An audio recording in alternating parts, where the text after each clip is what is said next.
we'll get right into it. In today's session, we have Dr. Glenn Odland, who is a veteran international educator, leader, and speaker. He has led in schools in both Canada and Singapore and served as managing directors in India and presented in conferences around the world. Glenn is also an active member of the IB Educator Network, presenting in all 3 regions of the IB globally. Dr. Odland is here today to discuss with you his career journey, and he will hopefully be able to provide you with some valuable insight into the hiring process from a prospective former head of school. So Glenn, thank you so much for taking time today to spend with us and to give us some of your insights and talk about your career journey with us. Well, thank you very much, Courtney, and welcome to those of you who are able to join us live and to those of you who may be watching this as a recorded session. I appreciate this opportunity to share about an area that I'm really still very passionate about, and that's international education, why you might be interested, how we can help you with it, and some, what is billed as, I think, advice from a former head of school. And anytime I'm in a position where I'm offering advice, I always like to do so with a caveat, and that caveat is that you are going to hear from the world according to Glenn. And it's based on long years of experience in a certain setting, so I will try and condense that. But advice is always offered from this perspective that it's meant to be food for thought. And what I would encourage you to do is to reflect on what I'm sharing with you, talk about it with others whose judgment you trust, and then obviously apply it in the ways that you feel works most effectively, particularly as it relates to your own career choices and your own career advancement. I want to just start by telling you a little bit about my background, because I want to use it to make a point relative to the hiring process. I didn't know this at the time, but after I moved to Singapore, one of our parents gave me a book called Third Culture Kids. And by reading that book, I learned that I'm what's known as an adult TCK, TCK being Third Culture Kids. And I am so because I was born in the Dominican Republic, where we lived for 6 years. We moved back to Canada. I lived there in Alberta for 8 years. And then when I was going into grade 9, my parents moved with my brother and me, my younger brother and me, to Venezuela, where I completed an American high school, then moved back to Calgary, Alberta, after I graduated. Why that's salient is that for me, that really explains why I spent a good chunk of my life living and working overseas, because of those early childhood experiences. TCK is defined as somebody who has lived part of his or her childhood in a country other than his or her home culture. That's a topic in and of itself. But why I'm sharing that with you is that that's one of the key topics that I always explore with somebody who is seeking to move overseas and to live and work overseas.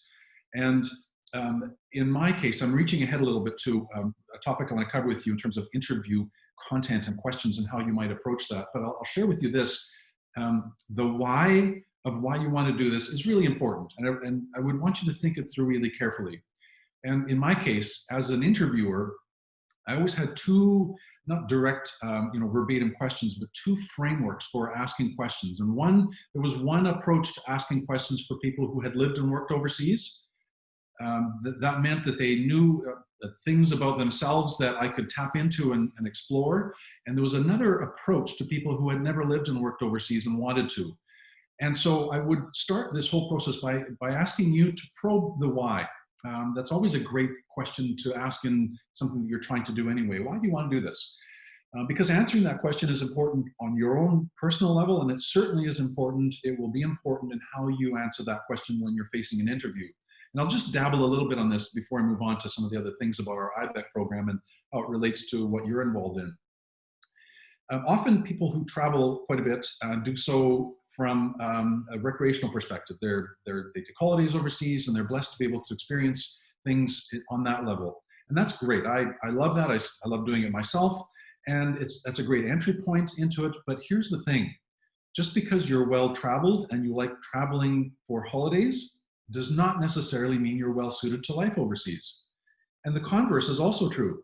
Just because you haven't stepped foot outside your home, whatever, province or country, that also doesn't mean that you're not well-suited to life overseas. So you want to understand yourself, what it is you're looking for, and what that life would be like. And I'm going to reach into that. I'll put this on pause now, because I'm going to come back to that when we get to the section of interviewing and what I look for in an interview. And again, I'll encourage you that at some point you really probe really carefully what it is about your own life that you want to experience overseas.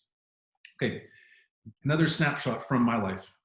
I met and married my wife while I was in university. And in the early stages of our marriage and our career, we're both teachers, I started to explore this and making noise about, yeah, honey, I think it'd be a really good idea for us to live overseas. And my wife, Deanna, had grown up in a very close-knit, extended family and really didn't want us to raise our children at that long a distance from that extended network of cousins and aunts and uncles and things like that. So we made a deal.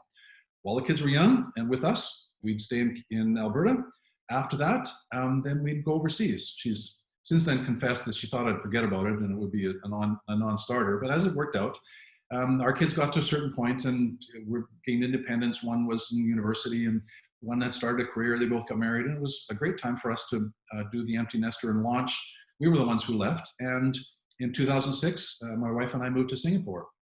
And we spent 11 amazing years as I was the head of school, and my wife worked in a couple of different roles within the school in Singapore. And when the grandchildren started to arrive, we relocated back to Canada in 2017. I took on a long-term contract with the group in India, did that for about a year, and then joined Western. Now, I want to share with you a little bit about elements of those experiences, because while they were both, backing up for a second. It's really crucial that you think through the impact on not just your life, but on the lives of the people who matter to you, what it would mean for you to move overseas. I can't tell you how hard it is for people who look at this, make a quick decision, lucky enough to land a job, move overseas, and 6 months later, realize that it is just costing too much on the personal level, and sometimes have to break contract or go through really traumatic life experiences because it just wasn't carefully thought through. So make sure that you are probing this from the perspective of all the people that matter to you, whether you're married or not. All of those things are ones that you really want to think through carefully, and be prepared to be patient. Be prepared to make compromises, but be prepared to stick to something that really matters to you, because when the stars line up, it can be an absolutely fantastic experience. So that as an encouragement that if it doesn't work out when you first try this, don't worry about it. It's a funny world out there, and there are sometimes opportunities that will come along that you had no idea were going to be there, and you just need to be ready for them. I was exposed to IB through the great good fortune of working not just under a head of school. This was in an independent school just south of Calgary. Not just working with somebody who knew the IB, but somebody who had been fundamental in launching the IB and had worked with it for a couple of decades by the time I worked with them. So my exposure to the IB in 1999 as the first workshop I went to really gave me a deep insight into the purpose of this organization, what it was there for. I drank the Kool-Aid and have been very deeply involved in the IB ever since then. The school I was at joined the IB and started to implement the program. I took on a leadership role, was moved from that leadership role into this international school in Singapore, the Canadian International School in Singapore, which was already what's known as an IB continuum school, offered the entire spectrum of programming, primary years, middle years, and diploma programs. Was a school of about 1,500, grew to be a school of about 3,000 before we left. Really dynamic learning environment, but had a variety of different roles within the IB. The work I did in India was to implement the IB. What attracted me to join Western was helping to train educators, whether in a leadership setting or in a teaching and learning setting. And so I have a really continued and very deep commitment to supporting the goals of the IB program to help make the world a better place, one student at a time, one program at a time, one experience at a time. And what I love about the IB Educator Certificate Program at Western is twofold. One of them is that it is directly related to equipping you to join an IB school or to join a leadership, if you're in the leadership practices, to become a leader in an IB school. And it is very focused on deepening your understanding and equipping you with skills and concepts to be effective and successful in that regard. But there's a twofold on a more macro level. If through this program, I can help Western expose our colleagues to this best kept secret, then I think that's equally important. And I do believe that living and working overseas as an educator is one of our profession's best kept secrets.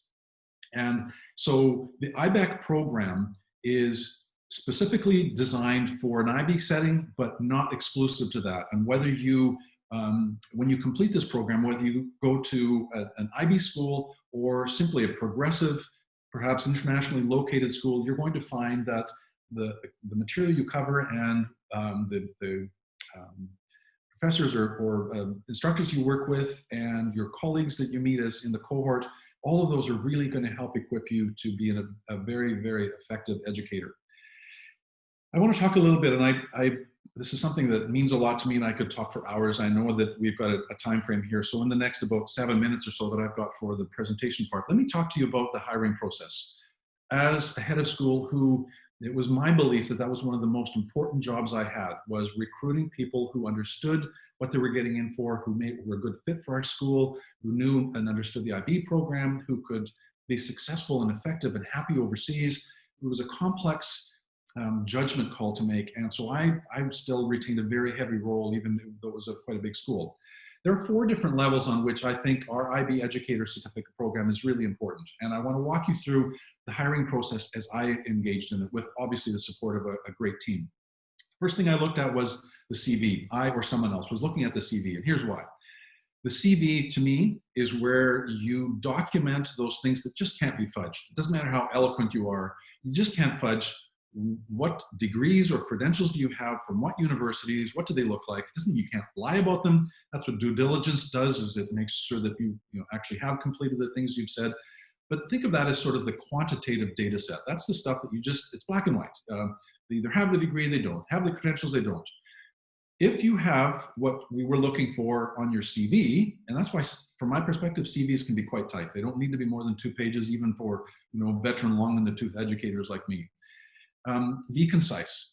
Then I looked at the cover letter as the second part. Sorry, before I leave that. That listing an IB Educator Certificate credential on your CV is one way of setting yourself apart right from that point. And I'll make this point here, is probably the best place.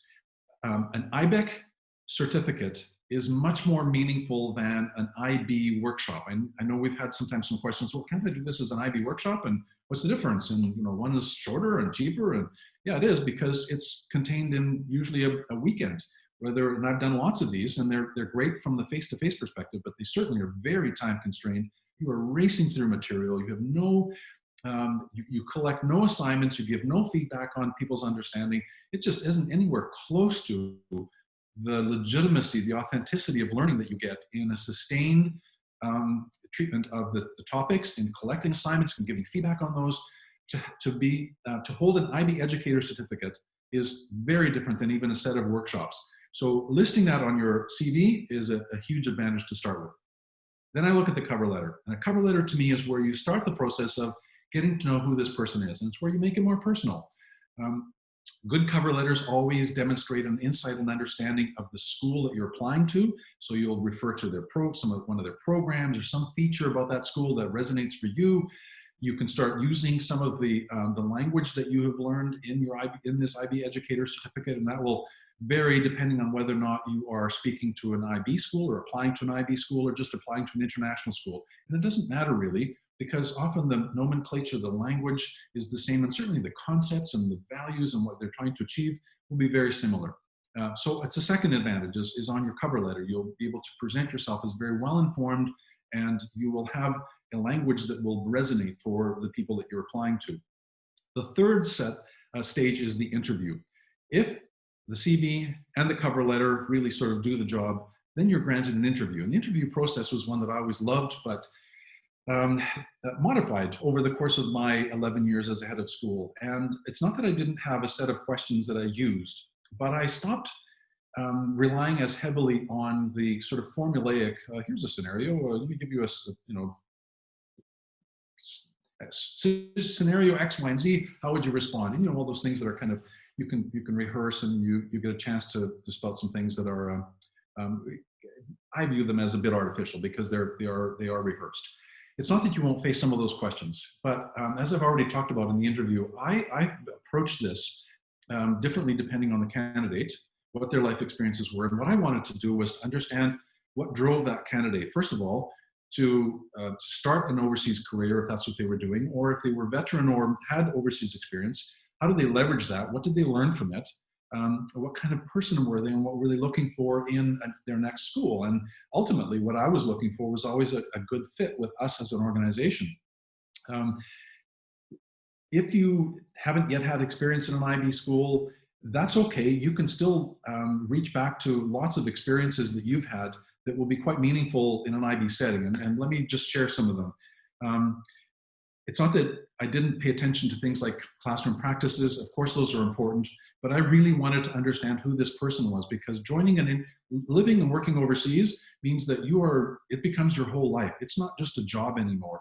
It is a job, and you do have off time, but it becomes something that really has to fit for you in terms of what you like to do in your evenings and weekends, and who you are, and how you want to engage with the overall school community. For me, the look forwards were like this. How often did the candidate talk about the kids and give me examples of things that they had done and the things that they celebrated or laughed about or learned from their kids? I wanted to know that this is a person who really liked being around kids. How often do you give credit to your colleagues for your achievements? How often were you talking about we rather than me? How often did you show that collaboration was important to you in the anecdotes and examples that you gave? Because that was huge in the IB world and in good schools, I think. Do you give credit to mentors? Do you talk about people who were influential in your lives?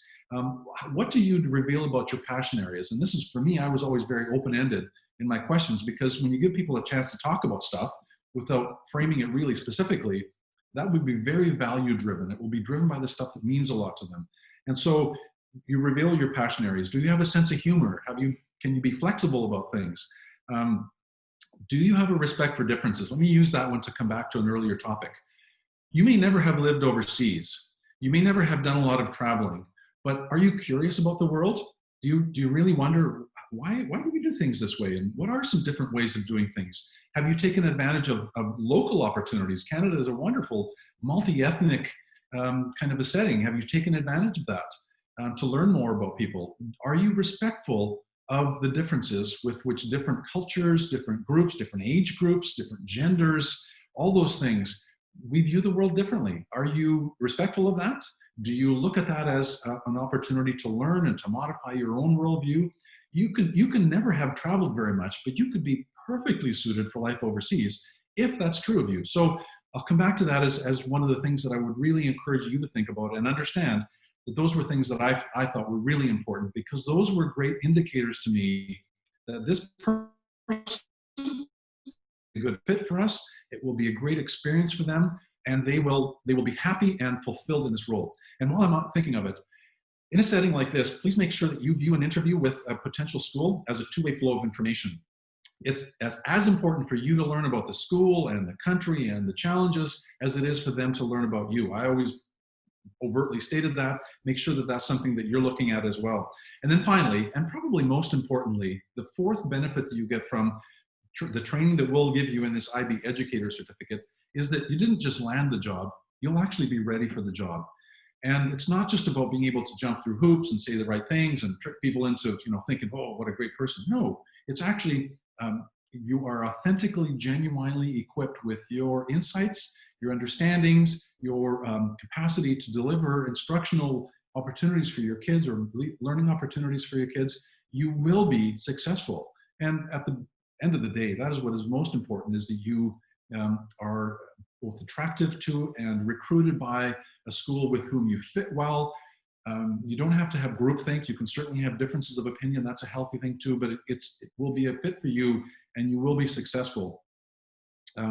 So I think I've kind of run out of time for the presenting part, and I want to make sure I leave opportunity for some questions, but let me leave it at that. And just to say that, again, one of the reasons I'm so excited about this work that we're doing at Western is that the IB Educator Certificate program is relatively young in the IB world, but is gaining traction because of its merits. These are all programs that are delivered by universities with a high level of academic integrity and standards, and Western's is at the top of it from what I've seen. And I'm really very proud of the work we're doing, and really hopeful that what you get from this is something that's meaningful to you and that you can rely on and reach towards and leverage in your professional journey for the next several years. So with that, I will stop and see if there are any questions that you want to ask. That's great. Thank you so much, Glenn. So we will open up the floor to anybody that does have any questions for Glenn. While I'm waiting, let me mention another couple things that were always really good indicators to me about things like volunteer experiences. Everybody knows that it's useful to be a volunteer, but there are different levels of volunteerism. There are different manifestations of that that I would share with you. Again, this is for the world according to Glenn. I loved candidates who'd been camp counselors. If you've been a camp counselor, you're likely ready for just about any kind of school around the world. So whether you had the luxury of that or not, volunteering in settings like that, sometimes they can be through church programs and things like that. But when you're in a setting like that, where you're often, just stretched in terms of resources, and you got to be super flexible, and you got to love being around kids. If that resonates for you, you're likely going to be a great fit. The other thing about volunteering is that if you have been a volunteer for 8 weeks in 12 different ways, I worry a little bit that to me that looks like CV padding. I was always much more interested in somebody who had 1 or 2 areas that they returned to every summer, or they did it for 2 years or something like that, that showed, look, this is a pursuit of a passion. It's not just saying, yep, I worked with organization X, Y, and Z. And so just think about those things as you equip yourself to apply or to demonstrate who you are as a person and a professional. Okay, we've got some questions. We just had somebody ask if the presentation will be recorded somewhere, and it will be recorded on our IB resource page, as well as the other speaker series that we've had. I can see that some people did join after we began, so thank you for joining. And they will all be recorded and posted on the resource page, which Amber has linked in there for you. But I believe that you should all be able to unmute yourselves now and ask any questions if you do have any. I wanted to give the other people the opportunity because maybe my question is a little bit different. But firstly, thanks, Glenn. That was really fascinating, your insights. Thanks very much for that. I think most people in the group are in Canada wanting to go abroad, but at least one of us, which is myself, is actually abroad and interested in going to Canada. Do you have any insights or advice? I've worked in abroad for the last 15 years or so, but I'm really interested in teaching in Canada, actually. Fantastic. And I think in the same way that Canada we are an immigrant nation, and we have all our doors open to people who come to Canada and understand the value of people who either relocate or come and spend a portion of their life in Canada. The same is true. There will be regional differences in terms of opportunities within public school systems. In Canada, education is a provincial mandate, so it's provinces that determine sort of class sizes, and different provinces have different, there are different places in terms of their hiring needs. I would encourage you, as well as, if you look at Canada, big country, you'll want to sort of determine where, if you've got some specific places you might want to live. I would encourage you to look at the independent school setting. Independent schools are likely to be more open to the value of what you're going to bring as a non-native Canadian, somebody with an international background. So there are provincial organizations of independent schools, and then a National Association of Independent Schools. Do some digging and some research, and you can make direct contact with schools that way. And I would encourage you to look at both the public setting and in regions that you may want to move to, and also independent schools. Okay, thank you very much for that, man. Appreciate it. Thank you for joining us today, Damon. Nice to have you. I hope it's obvious by now, but I am a absolutely passionate advocate for the benefits of at least a chunk of your life being spent somewhere else, living and working, not just traveling. That too comes with a caveat, because it certainly, in my case, it gets in the blood. We came home only because we had 4 grandchildren, and I, as well as this work I do with Western, I'm what's called a senior leadership executive with International School Services, because that allows me to stay involved in international education, and I get to do site visits and still remain involved. It really does get in the blood, and that's the only caveat, is if you find it hard to come home. but it is such a powerful life experience. I really encourage you to explore it and investigate, see if it's the right fit for you. And one great way to prepare for it is to complete one of these IB Educator certificates. We did have a question come into the chat. It says, if you look at being in a position of leadership, would you say that it's more valuable to do the leadership course first? Depends on where you're at in your career. If you have logged a number of years in the classroom, you may want to jump right to the leadership practices certificate. Both the teaching and learning and leadership practices has an element in the first module that introduces you to the IB. One introduces you more from a teaching and learning perspective, and one from a leadership perspective, of course. It's not a direct overlap. But if you're an experienced teacher, then yes, it's not inappropriate to go right to the leadership practices certificate. Glenn, what you have experience with a lot of different countries. What kind of countries would you say is the most interesting to teach in at the moment? Not related to COVID or anything, but just, I mean, if you were starting your career or you were within your career, where would you look to go to? Yeah, thanks. Again, there's a huge bias involved in asking, in me answering that question, because I'm deeply in love with Asia. And one of the things I would say is that you'll find levels of opportunity. The growth of international schools is biggest in Asia and in the Gulf region of the Middle East. That's where you see the most number of new schools coming up and schools that are growing and lots of opportunities for hiring. And I would encourage you to take those. Some settings are harder than others just to do life. If you, some places in Africa, for example, I've got colleagues who live and work and really are quite bound to kind of gated communities in which they live and other kind of gated community in which they work. And safety is a bit risky. So if you have children, you may want to think about that carefully. But it's really it's a very personal kind of judgment as to what really sort of floats your boat, as they say. And in answering that question, that's a great point. Thank you, Damon. Do some research about what that looks like as part of your due diligence about looking at choosing a school or a country to live in. You'll want to know what the school is like and do some research into the school, but you also want to know what it's like to live in that city or that country. Singapore was ideal for us because my wife had never lived overseas, and it worked really well. It's often referred to as Asia Light. Everybody speaks English, it's clean, it's safe, you can drink the water out of the taps. It's just an amazingly highly developed country, super expensive to live in, but easy to live in. Living in rural China would be much more challenging. Living in other parts of Asia has there are different kinds of challenges, but enormous trade-offs, as is the case always. Anytime you face a challenge and you learn how to overcome that and you learn from it, there are trade-offs. So I wouldn't want to discourage you from those more challenging kind of settings to live and work, as long as the school is going to be a good place to work. I would say that is, to me, that's number one. Make sure it's a school that honors what we know about how children learn, is committed to supporting children and teachers in their practices.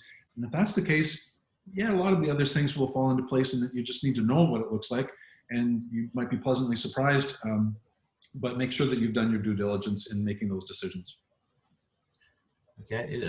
What's the weirdest place that you've come across in as far as international schools? I see there's a school in Uzbekistan that's hiring at the moment. Yeah. But have you come across in your career like the weirdest location? Well, I mean, other than how to spell it, Uzbekistan is actually not a bad place to live and work. I've got colleagues who are quite enjoying it. The weirdest setting, I think, for me was a colleague who went to a mining school in an island, Kalimantan, I think it was, maybe an island in Indonesia, and they had to be flown in. It was very remote, and unfortunately, it got quite dangerous. The natives in the area were not happy with the mining company and started shooting at the helicopters that were going up and down from their base to the school at the top of the mountain. That one didn't work well, and so there are these little unique kind of settings, but your question really sort of allows to make the point that there are as many international schools as there are, and I think it's pushing over 4,000. every one of them is different. Every one of them is unique. And I mean, there are multiple in a setting like Singapore, for example, but still there are lots and lots of different ways that you can experience quite a fascinating life journey in international education. Perfect. Well, thank you so much, Glenn. Congratulations to Ali, who's just won the door prize for today. So send me an email. I will also put my email in the chat as well if anybody has any questions for me. This is our last speaker series where we are hosting a guest speaker. Thursday session will be the final series, and that is more of a drop-in session. That is a one last time, ask any questions that you have about the program before our application deadline, which is quickly approaching, comes. So the final day to apply to our January intake is on Monday, December 21st. So if you do have any questions about the application process, feel free to jump in on Thursday from 12:30 to 1, or send me an email and I'm happy to respond. And that is it for today. Again, Glenn, thank you for all of your insights, letting us know about your journey and some of the things that you were looking for. We really appreciate it. And thank you to everybody else who took time today to spend with us and learn a little bit more about the IB program. Fantastic. Thank you, everybody. Have a great day.